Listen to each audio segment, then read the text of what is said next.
So I put my screenplay on the blacklist.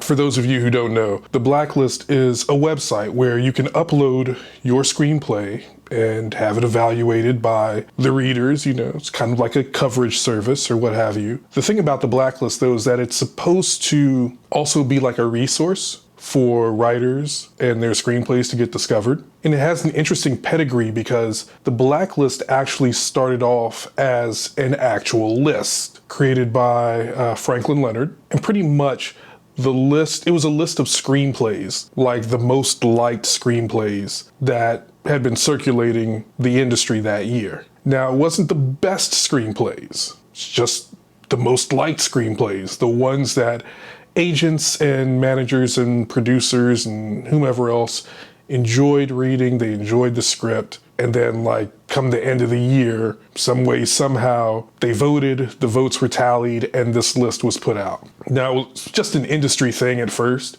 but then it kind of grew in notoriety, and people, you know, were finding out about the blacklist, and it became a thing. And it became, you know, very prestigious as a writer to have your script on the blacklist. Now, getting your script on the blacklist didn't guarantee that the script would get made. And if it were made, it didn't guarantee that the film would be a box office hit. But people took notice if you as a writer landed a script on the blacklist. It became a goal for many writers. And eventually, the blacklist grew from just this industry insider thing into this website where anyone with screenwriting dreams could upload their script and have it evaluated. And if it hit a certain score, it would some way, somehow be put on the radar of new writers and new scripts. Now, the way to get on like this radar, the way to get any attention was to get a score of 8 or above. Here is where my skepticism came into play. What on earth would incentivize a blacklist reader to give a screenplay an 8? Why would the site do that? Whereas I could give you a 7. You'd be like, wow, so close. Well, maybe if I make the suggested changes and resubmit and pay another fee, I can get that 8. Thing is, what I kind of always thought has always seemed to jibe with the stories that I hear or read about, just that, you know, someone, they get a score on the blacklist and they make changes or they do whatever and they resubmit, and they get a different score. Sometimes it's higher, sometimes it's lower, but again, they're paying the evaluation fee again and again and again. And the other thing is that in order to have your script evaluated, you have to have the script hosted on their website, and that is yet another fee. So Blacklist is making a decent amount of change off of aspiring screenwriters. I'm not knocking the hustle. Make that money. I just did not see the Blacklist as a realistic path to my screenwriting dreams.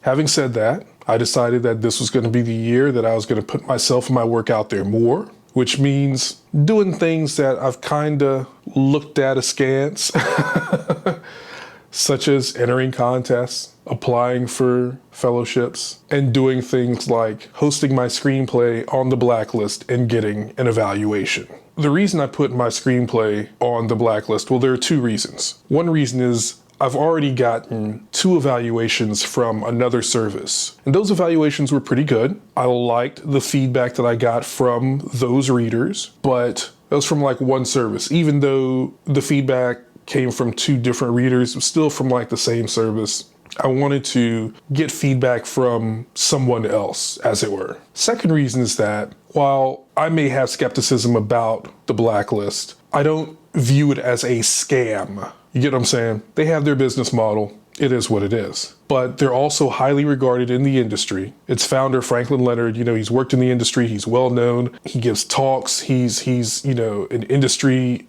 powerhouse. He's not someone who doesn't know what he's talking about. The Blacklist is a trusted name within the industry and the screenwriting community. So when they partner up with other companies, entities, like what have you, to present what does seem like viable opportunities, then I feel like that's something to pay attention to. That's something that I'm going to pay attention to. And that's what they're currently doing. It's kind of like a, they've got like this, like fellowship, not mentorship, but it's just kind of like a thing with the studio.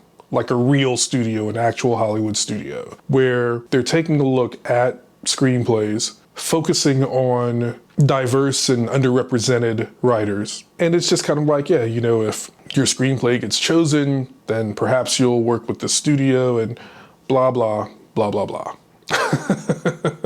At the end of the day, it is a real opportunity. Why not take the chance? However, in order to submit for this opportunity, to apply, however you want to put it, you have to host your script on the blacklist and pay for an evaluation. So I finally decided, you know what?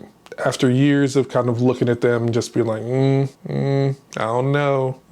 It's my Dave Chappelle face.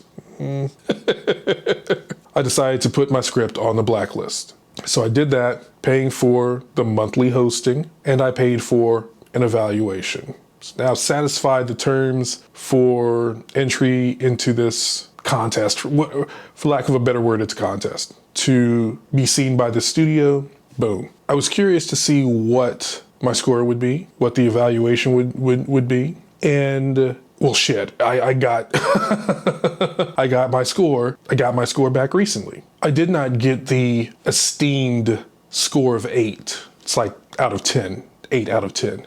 Instead, I got a 6 out of 10.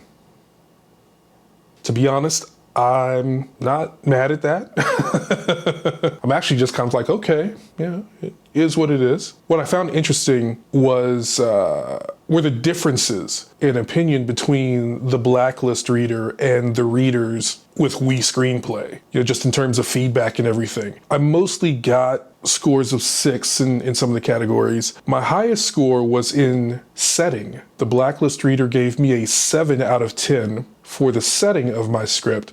They felt that it was the perfect environment for the story that I was trying to tell, especially with this being a horror script. My lowest score, and this honestly surprised me, was characters. I got a 5 out of 10. They felt that some of the characters were a little samey. That's fine. That's you know, that's actually fair, I would say. But yeah, they felt that despite good chemistry between my two main characters, their initial meet was a little too much. They felt that some of the dialogue was a little, you know, weird, which I felt was kind of the point. I mean, you know, I'm trying to make this, I was trying to write, you know, horror comedy. I wanted the dialogue to be pretty silly, but I guess, you know, the dialogue wasn't their cup of tea, and that led to, you know, them not really caring for the characterization. And why that's surprising to me is that in the previous evaluations, the characters were cited as like a strong point of the script. This also lets you know, kids, that these evaluations, people's opinions, like it's all subjective. One person can love your characters and another person can feel that they don't work. Overall though, the feedback from the blacklist reader was positive. Or at least I am positively receiving the feedback, because it just, you know, it helps me know what perhaps I should work on, what I should focus on. One of the things that the reader mentioned were like the commercial prospects for the script. And they said that with some work, especially the characters, you know, the script could be strengthened, but there's always an audience for this type of material, especially with the wealth of streaming platforms and all the stuff that we have now. But the reader did say this story has a strong base and could see some theatrical or streaming success. That made me feel good. I'm taking that shit. I'm just like, okay, yeah. Now, am I going to spend more money on another evaluation from the blacklist? Probably not. Probably not. Probably take that money and enter another contest or get an evaluation from a different service. But I'm glad that I got the experience with the blacklist, just so that now I can say that I did it, but speak about it from experience. Not much has changed as far as like my feeling about it. Like, you know, I feel like there are people that they're gonna pay for evaluation after evaluation, chasing that mythical 8 or higher in hopes of getting on that blacklist radar so that someone can scoop in and say, hey, let me sign you, let me rep you, let me buy this and make it. And I just personally don't think that that's gonna happen. The screenwriting journey is a whole lot of fun, kids.